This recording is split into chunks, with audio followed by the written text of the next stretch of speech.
hariho nk'abana bakuze fata nk'abana bafite imyaka 40-45 baricaye. Peut-être les enfants âgés sont assis. Harimo abamaso abamenuzier abantu basanzwe il y a bikorera des utuntu maçons, twabo des menuisiers bakora mu dukompanye à gauche à qui droite travaillent dans différentes compagnies à gauche et à droite. bakaca baza jiribe Et ils arrivent, ils disent à Gilbert, haguruka twakira umutama. lève-toi, on va souhaiter la bienvenue Birumvikana au père. haje umutama Ça se comprend qu'un homme âgé arrive, umutama afise imyaka 70-75 un homme âgé de 70 ou 80 so ans. birumvikana yuko Gilbert agomba Donc guhaguruka ça se comprend que Gilbert doit se lever kugira mutama yicare. pour laisser s'asseoir l'homme âgé. Haciye umwanya wa muhungu docteur nawe akaba arashitse. Et après un moment, le docteur arrive. Ndabafinze ingene babigenza. Et comment est-ce qu'ils vont faire? Iyo hariho izindi ntebe S'il y a d'autres chaises, baca bagerageza kuzana intebe bayishira imbere ils vont essayer d'amener une chaise devant. ku ruhande naho bidashoboka mugabo bakagerageza À bakazisunika côté, kugira ngo même si docteur c'est pas yicare possible, imbere. pour que le docteur puisse s'asseoir. Iyo bidakunda murazi ingene babigira. Et si c'est pas possible, vous savez comment ils font? Muta Ils vont venir dire à l'homme âgé, reka tukwereke aho mwicara on va vous montrer où vous allez vous asseoir. twagira twakira umushitsi. Nous allons souhaiter la bienvenue à un Sinzi ko muri invité. ko muravyumva. Je ne sais pas si vous comprenez. Bari bahagurukije undi kugira mutama Vous yicare. avez fait lever quelqu'un d'autre pour que le vieux monsieur s'asseye. Mugabo ubu docteur Et araje maintenant que le docteur est babwiye venu, mutama ngo nahaguruke bakira umushitsi. ils disent au vieux monsieur de se lever pour qu'un invité puisse s'asseoir. Iyo niyo si turimo. Voici le monde dans lequel nous sommes. Dawudi rero ari muri ivyo bibazo. Donc quand David était dans ces problèmes, Nimwibaza amateka ya Dawudi. imaginez-vous l'histoire de David. Nimwibaza intambara n'ivyubahiro Dawudi yari yarahawe. Imaginez-vous les batailles qu'il avait combattues. Mugabo umunsi Absalomu umuhungu Et wiwe le jour où Absalom, son fils, amugararije, s'est révolté, umunsi Absalomu agerageje kumukura ku bwami, le jour où Absalom a retiré le royaume de David, abantu bose toutes les personnes ngo Dawudi nta mana agira. étaient en train de dire que David n'a plus de Dieu. Ntiwibaze bamwe baririmba yuko ufise imana, Imaginez-vous ceux qui chantaient que tu avais un Dieu. bamwe baririmba yuko uri umwami w'igitangaza, Ceux qui chantaient que tu étais un roi pas comme les autres. bamwe babonye ingene imana yakugendeye kuri Barperazimu, Ceux qui avaient vu comment Dieu t'a visité à Bel-Péraz. bamwe babonye imana ikora ibitangaza mu bugingo bwawe. Ceux qui ont vu Dieu faire des choses merveilleuses. Uyu munsi kubera ushikiriwe Mais n'icago aujourd'hui, parce qu'il y a un problème qui t'arrive, bati wapi nta mana agira. ils disent non, il n'a pas de Dieu. Ndibuka kera abantu bagiye babwira Pasiteri Belize Je me souviens, il y a des années, lorsque les gens disaient à ma femme, Pasteur Bélise, urumva jewe ntibashobora kunyubahuka ils n'osaient pas me le dire à moi. baca bagenda bakabwira Pasiteri Belize. Donc ils allaient dire à la pasteur, Mu majambo ababaje ni nk'amajambo ashika atatu. les paroles blessantes qu'ils ont dit, il y en a 3. Ijambo rya mbere ryari rihagaze ku kugene je nambara, La première parole était basée sur comment moi j'étais habillée. ikoti imwe ikirato kimwe. Que j'avais un costume et une paire de souliers. Bati none nazohindura nta kuntu yohindura uko yambara, Et il disait, mais est-ce qu'il ne peut pas changer comment il nta s'habille? kuntu yohindura agakoti cyangwa ibirato. Il ne peut pas changer son costume et ses souliers. Mu yandi majambo rero bagati mwarapfuye nabi nta kigenda mwe En d'autres mots, nizo kwambara ntazo mufise. les choses vont tellement mal que vous n'avez même pas quoi vous vêtir. Ijambo rya kabiri ryavuga ngo rega murabaza neza Imana yuko yari yababwiye gutangura La rino deuxième shengero. parole était, allez voir si vraiment réellement c'est Dieu qui vous a dit de commencer cette église. Ijambo rigira gatatu Et la troisième parole, ryari ijambo rivuga ati turiko turaraba ivyo muri ko murakora, c'était la parole qui disait, en voyant ce que vous êtes en train de faire, kumengo nta mana tubona. on ne voit pas Dieu.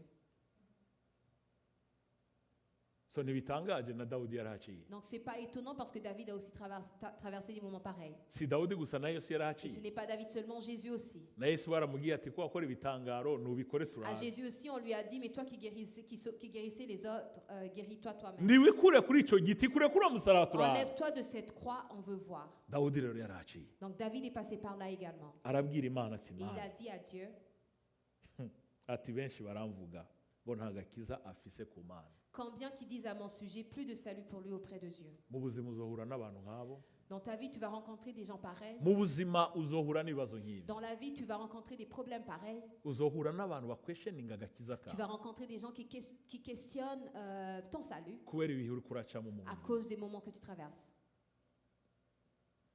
Nivyashika uje kuraba ivyo Dawudi yagiye avuga n'ivyo yagiye akora. Et quand ce jour arrivera, va voir ce que David a dit et a fait.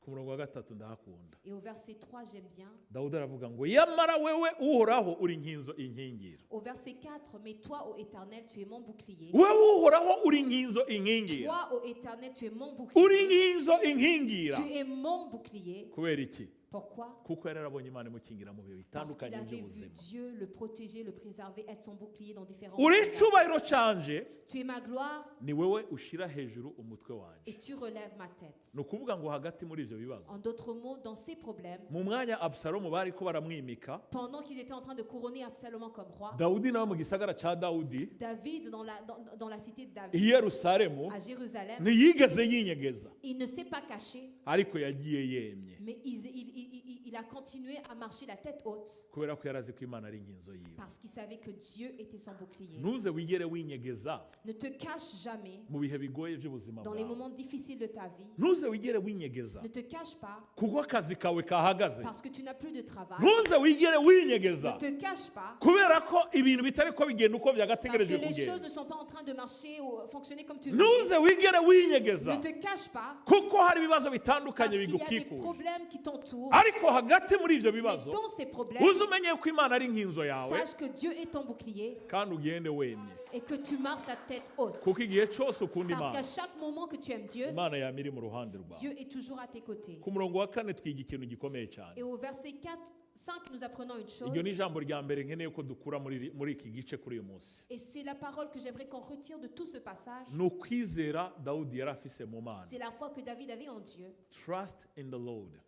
Fais confiance en Dieu. Nk'abana b'Imana, En tant qu'enfant de Dieu, nk'ubwoko en bw'Imana, tant que peuple de Dieu, nk'abakozi en tant b'Imana, que serviteur de Dieu, ikintu kimwe kizohindura ubuzima une bwawe, chose qui changera ta vie, ikintu kimwe kizohindura umuryango wawe, une chose qui changera toujours ta vie et ni ta igihe famille, cyose uzokwizera Imana c'est chaque fois que tu crois en mu bihe Dieu, byose bitandukanye dans by'ubuzima, tous les moments de ta muri vie, kondisiyo zose dans z'ubuzima, toutes les conditions de ta vie, ukwizera kwawe kukaguma mu et Mana que ta yawe. foi reste Ku en murongo wa Dieu. 4 aravuga aya majambo, Donc au verset 5, aravuga ngo ijwi ryanje ritakambira uhoraho, de ma voix je crie à l'Éternel, nawe akanyishura ari ku mugwa wiwe wera. et il me répond de sa montagne sainte. Narababwiye yuko icyo gihe Je vous ai dit qu'à ce moment, iyo bariko baravuga ku mugwa wera baba bariko bavuga ku musozi Moriya, quand il parlait de la montagne sainte, il parlait de la montagne kuko Moria. ku musozi Parce que Moriya la montagne Moria, niho Imana yishura nk'Imana Yehova Yire, c'est là où Dieu a répondu comme Dieu Jéhovah Jireh. Imana izi ibyo dukeneye Dieu qui sait ce dont on a besoin ikabidutegekeraniriza hataragera, et qui les arrange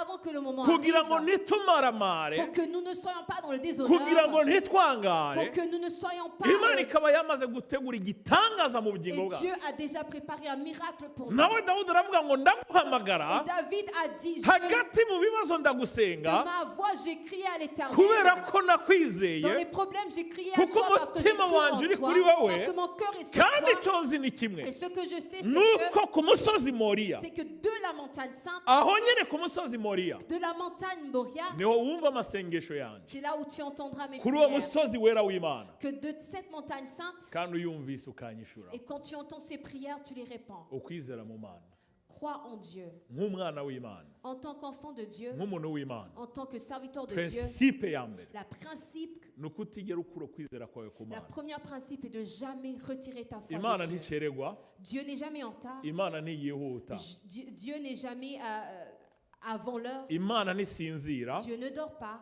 Imana nticererwa, Il n'est jamais en retard. Imana ntiyibagira. Dieu n'oublie pas. Igihe cyose uyihamagaye Chaque fois que tu l'invoques, yama yiteguye kugira ngo ihindure il est ubuzima toujours bwacu. prêt à changer ta vie. Niyo itobikoze muri uyo mwanya Même nyine, s'il ne le fait pas au moment où tu l'attendais. muri Habakuki yatubwira ngo turindire twihanganye, Habakkuk nous dit d'attendre avec patience. ngo kuko ikintu cyose gifite umunsi n'isaha Parce Imana que chaque yagishiriyeho chose a un moment établi kugira ngo kize gishike. pour arriver. Imana ihabwe Que icyubahiro, Dieu soit loué. Imana ihabwe Que Dieu icyubahiro. soit loué. Kwizera Imana, La foi en Dieu. haleluya. Alléluia. Ikigira kabiri gikomeye cyane, La deuxième chose importante, ntugitware gusa uyu munsi, ne retire pas ça Gusa seulement uyu munsi. aujourd'hui, ntugifate ukigire ubuzima bwawe, mais que ce soit ta vie, ukigendane que tu marches avec cette révélation for the rest of your life. pour le restant de tes jours. N'irihe jambo, C'est quelle parole? umurongo wa 5, Le verset 6. nararyama nkasinzira, Je me couche et je m'endors. nkikangura Je me réveille kuko uhoraho ari wampagarikiye. car l'Éternel est mon soutien. Yesu ahabwe icyubahiro. Que Dieu soit loué. Nararyama nkasinzira. Je me couche et je m'endors. Kera nahora numva grand sœur nkiri muto sinari bwatahura ibyo ari byo, Quand j'étais plus jeune, j'entendais ma grande sœur dire, je comprenais, mais pas encore. hamwe n'undi mugenzi we barakunda kuvuga ngo ntibincire ishati. Elle et son amie disaient souvent, ntibincira ishati ntibincira ishati guca ishati guca ishati que ça ne va rien abîmer. plus tard niyo natawe icyo bisobanura J'ai compris plus tard, ni nk'uko bavuze ati ntacyo bimbwira c'est comme s'il disait ça ne veut rien dire. nk'umuntu w'Imana En tant que serviteur de Dieu, nk'umwana w'Imana en tant qu'enfant de Dieu, mu bibazo byose uzohura navyo mu buzima dans tous les problèmes que tu rencontreras dans mu ta vie, ntambara zose uzohura nazo mu buzima dans tous les problèmes que tu rencontreras dans ta vie, uze wankire izo ntambara n'ivyo bibazo refuse à ces problèmes, à ces batailles, amajambo ubukene les mots, la pauvreté, uze uvyankire ko bikubuza gusinzira refuse à ces choses de t'empêcher de dormir. yesu ahabwa Que icubahiro Dieu soit loué. yesu ashimwe Que cyane Dieu soit loué. gusinzira n'ubuzima Dormir, c'est la vie. uze ureke gusinzira kumbure kuko uri kurakora Ne dors pas quand tu travailles, kugira ngo wibesheho ubeshe quand umuryango tu es censé travailler pour soutenir ta vie et ta famille, ariko ntuzubuzwe gusinzira n'ivyo bavuze mais que tu dormes malgré les paroles qu'on dit. ntuzubuzwe gusinzira n'intambara uri Que kuracamo rien ne t'empêche de dormir, que ce soit les problèmes. abusalomu yashushe muri kudeta Quand Absalom était en plein milieu du coup d'État, igihugu cyose kiri mu bwoba quand tout le pays était dans la kuko peur, batari kuri dimansiyo ya dawudi parce qu'ils n'étaient pas à la même dimension que David, dawudi aravuga ngo nararyama David nkasinzira a dit, je m'endors et je me couche et je m'endors narangiza nkavyuka et je me réveille. oh my goodness Alléluia. nararyama nkasinzira Je me couche et je m'endors kandi nkavyuka et je me réveille. nkikangura Je me réveille kuko uhoraho ari we mpagarikiye car l'Éternel est mon soutien.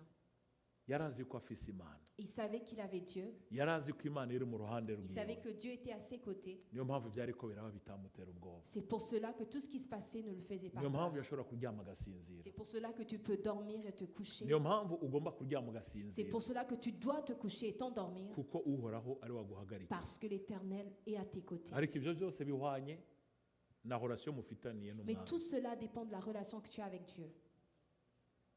kutabuzwa itiro n'ibibazo Ne pas être empêché de dormir à cause des kutabuzwa problèmes. itiro n'intambara Ne pas laisser les problèmes t'empêcher de dormir. kutabuzwa itiro na situwasiyo uri kuracamo Ne uyu pas munsi laisser la situation que tu es en train de traverser aujourd'hui de t'empêcher de dormir. kuko imana iri kumwe nawe Parce que Dieu est avec toi kandi imana iri mu ruhande et que rwawe Dieu est à tes côtés. haleluya Alléluia. ku murongo w'indwi Et au verset, umurongo wa 7. gatandatu aravuga yuko atazotinya abantu ibihumbi Au verset 7, ça dit qu'il ne craindra pas des ku myriades murongo wa de peuples. gatandatu ku murongo wa okay, ngo mu gifaransa ni ku murongo w'indwi igituma yavuga gutyo ni uko abanyabwenge b'ijambo ry'imana cyangwa abanyeshuri Et la raison pour laquelle il disait qu'il ne craindra pas les myriades de peuples, bavuga c'est que yuko abusalomu yashobora kuba yari afise ibihumbi indwi ibihumbi icumi les gens disent que c'est possible qu'Absalom avait des dizaines de milliers by'ingabo ziteguye bien entraîné de guerriers bien entraînés et qui zamaze no étaient prêts gukikuza aho dawudi et ari qui avaient déjà entouré là où David était. ariko hagati aho Mais au milieu de tout ça, dawudi akaryama agasinzira David se couchait et s'endormait adatewe ubwoba n'ibyo bihumbi icumi sans avoir peur des myriades de guerriers qui l'entouraient. cyangwa binashobora kurenga Ou peut-être plus. kuko yari azi ko imana iri mu ruhande Parce qu'il rwiwe savait que Dieu était à ses côtés. igihe cyose imana iri mu ruhande Donc rwawe chaque fois que Dieu est à tes côtés, wamuryama usinzira que tu te couches et que tu t'endormes toujours. umurongo w'indwi noneho Et au verset niyo 8, batubwira ikigira gatatu dutahana uyu munsi c'est là où nous apprenons la troisième chose que j'aimerais que nous rentrons avec. uhoraho we haguruka mana yanje we nkiza kuko wakubise abansi banje bose mu musaya wahongoye amenyo y'ababi. Lève-toi, Éternel, sauve-moi, mon Dieu, car tu frappes à la joue tous mes ennemis, tu brises les dents des méchants. aya majambo ushoboye kuyumva ushobora kwiyumvira yuko umengo dawudi nawe hari igihe yavuga ati imana bamare Peut-être que quand tu entends ces paroles, tu dis, c'est comme David disait, Dieu tue-les tous. urabona ingene bambuza itiro Tu vois comment ils m'empêchent de dormir. urabona ingene bakora ibishoboka byose ngo sinsinzire Comment ils font tout pour que je ne urabona puisse pas ingene dormir. bampemukiye Comment ils m'ont trahi. oya umurongo w'indwi Mais le verset 8, Dawudi icyo yariko arabwira Imana cyangwa icyo yariko ce asaba que Imana David était en train de prier à Dieu, nuko Imana ari Imana ica imanza c'est ziroranye. parce que Dieu est un bon juge. God is a God of justice. Dieu est un Dieu de justice. Ni nko kuvuga ati Imana ndagushimiye kuko wagiye untunganyiriza. En d'autres mots, je te remercie Dieu parce que tu as toujours été mon juge. Si uko yabifuriza nabi, C'est pas parce qu'ils voulaient du mal des oya hommes, nuko bamwifurije c'est inabi, parce que eux ils voulaient du mal pour nous. ariko hagati muri uko kumwifuriza Mais au inabi milieu de tout ça, Imana iraza Dieu est venu iramenagura. et il les a brisés. Mu Rwanda niho mpora numva ngo bamukubitiye mu gafuko, ibakubitira mu Et gafuko il les a frappés yongera ikuramo n'amenyo. et il les a brisé leurs dents. Kubera iki? Pourquoi? Ntawugwanya umuntu w'Imana. Parce que tu ne combats pas une personne de Dieu. Ashobora kuba yambaye umubiri nk'uwawe, Peut-être qu'elle a une chair comme toi, ariko umuntu w'Imana mais la personne ou l'homme de Dieu Imana izigufashe wamumutinya, craint toujours la femme ou l'homme de Dieu wongere umwubahe, et respecte-la toujours. kubera ko you never know Parce que tu ne sais jamais ubucuti afitaniye la n'Imana. relation qu'elle a avec Dieu. Imana ishobora kukurandura, Dieu peut te frapper, Imana ishobora kukunyiganza, Dieu peut te frapper, ishobora kugukuramo amajigo peut enlever tes dents kubera inabi wifuriza à gusa cause umuntu du w'Imana. mal que tu voulais pour sa personne. Imana idufashe cyane. Que Dieu nous vienne en aide. Reka rero turangirize ku murongo w'umunani, Et nous allons terminer par le verset 9, aricyo cya kane dukuramo, qui est la quatrième chose que j'aimerais qu'on retire de ce passage. uguca bugufiya ku mukozi w'Imana Dawudi. L'humilité du serviteur de Dieu David. Guca bugufiya, L'humilité, bavandimwe, frères et sœurs, guca bugufiya bitandukanye n'idini. l'humilité est différente de la religion. Guca bugufiya bitandukanye no kugenda wunamye mu nzu y'Imana. L'humilité est différente de marcher en étant courbé dans la maison de Guca Dieu. bugufiya bitandukanye n'uburyarya. L'humilité est différente de la compétition jalousie. Ariko guca bugufiya Mais s'humilier, ni ikintu kiri ibwina mu mutima w'umuntu, c'est une chose qui est dans le cœur d'une personne, gituma igihe cyose uvyutse mu gitondo qui fait qu'à chaque fois que tu te réveilles le matin, uvyuka ufise amashimwe, tu te réveilles avec des uzi remerciements neza yuko ico uri, et tu sais que tout ce que tu es, ico ufise, tout ce que tu as, ico uzoba, tout ce que tu seras n'ico uzoronka, et tout ce que tu recevras, byose ari ivy'uhoraho. tout est à Dieu. Dawudi aravuga ngo Donc David agakiza a dit, nakuhoraho, le salut est auprès de l'Éternel, umugisha utanga ube ku bantu bawe, que ta bénédiction soit sur ton peuple. agakiza Le nakuhoraho, salut vient de toi, ubuzima bwiza ni ubw'uhoraho, la belle vie vient de toi. icyo dufise cyose ni icy'uhoraho, Tout ce que nous avons, ça t'appartient. icyo dutunze cyose ni Tout icy'uhoraho, ce que nous possédons, ça appartient à Dieu. icyo turi ni Imana Tout ce que yakitugize, nous sommes, c'est Dieu qui nous l'a fait. icyo tuzoba ni Imana Tout ce que nous izokitugira. serons, c'est Dieu qui le Uwo fera. ni wo mutima wo guca Voici bugufiya, le cœur qui est kumenya humble. ikibanza cy'Imana mu bugingo Connaître la bwacu. place de Dieu dans nos vies, Guca bugufiya s'humilier. si ukugenda ufukamye, Ce n'est pas marcher si uburyarya, ce n'est pas ariko guca l'hypocrisie, bugufiya mais l'humilité, ni ukumenya yuko Imana iri hejuru y'ibintu c'est de byose, savoir que Dieu est au-dessus de toute autre chose. mu byacu, Dans nos vies, mu bacu, tout ce que nous avons, no mu bugingo et pour bwacu. nos familles et dans nos vies. Ni iki cyacisha bugufi ya Dawudi? Qu'est-ce qui a humilié David? Nuko yari yarabonye Imana, C'est qu'il avait vu Dieu. yarabonye Imana Il imutabara, avait vu Dieu le yarabonye sauver. Imana imuha itiro, Il a vu Dieu lui donner le yarabonye sommeil. Imana imugira ubuntu Il akabyuka, a vu Dieu lui donner la grâce de se yarabonye lever. Imana imutunganyiriza, Il a vu Dieu être sa justice. igahana abamwifuriza Et inabi. il a puni ceux qui lui voulaient du mal. Byose amaze Toutes kubyitegereza ces choses, après les avoir regardées, aravuga ati agakiza nakuhoraho. et il a dit, le salut est auprès de l'Éternel. Reka rero dutane iryo jambo Alors rentrons avec cette parole rivuga ngo agakiza qui nakuhoraho. dit que le salut vient de l'Éternel. Imana ibaho umugisha, Que Dieu vous bénisse, mugire wa Mungu mwiza, que vous ayez un dimanche béni kandi mwami mwibuka Yesu, et que vous vous souvenez toujours de Jésus. kandi mwami mwibuke ko agakiza Et arakuhoraho. souvenez-vous toujours que le salut vient de l'Éternel. In Jesus name. Au nom puissant de Jésus-Christ. Reka dusubire muri no sengesho Répétons, uvuga uti mwami Yesu, dis Seigneur Jésus, urakoze kubw'ijambo ryawe. merci pour ta parole. Uyu munsi nahanye ijambo Aujourd'hui, je rentre avec cette parole rinyibukije yuko qui me rappelle que agakiza arakuhoraho. que le salut est auprès de toi. Urakoze mwami Merci, ô Dieu, kubw'agakiza wampaye ku pour buntu. le salut que tu m'as donné gratuitement. Ahasigaye wera w'Isirayeli, Ce qui reste au sein d'Israël, iyi ndwi ndangije cette semaine que je viens de n'indwi ngiye finir, et gutangura, la semaine qui va commencer, mbandanye no kubona ibitangaza byawe, que je continue à voir tes miracles, kubona ubwiza n'utwumiza de twawe. voir ta gloire et tes miracles. Ndakiriye ugukira, Je reçois la ndakiriye guérison, ukubohoka, je reçois la délivrance, ndakiriye ugutabagwa, je reçois la ndakiriye protection, kugirirwa je neza, reçois le salut, le ndakiriye bien-être, kuroranirwa, je reçois le bien-être, ndakiriye itungo je reçois la richesse mu buryo bwa mpwemu spirituellement no mu buryo bw'umubiri. et concrètement, financièrement. Kuri jewe, Pour moi, ku muryango wanjye, pour ma famille, ku nshuti pour n'abagenzi, mes proches, ubandanye unkingire, que tu continues à nous wongere protéger udukingire et de nous protéger gushika umunsi tuzokubona jusqu'au jour où nous te verrons. mu izina rya Au nom Yesu. puissant de Jésus-Christ. Amen. Amen. Ndabahezagiye mu izina rya Je vous Data bénis au nom du Père, n'iry'Umwana au nom du Fils n'irya et Mpwemu, au nom du Saint-Esprit. mujyane amahoro Allez y'Imana, dans la paix de Christ, tuze dusubire guhura que nous nous revoyons encore une dushima fois izina rya Yesu. en remerciant le nom de Jésus. In Jesus name. Au nom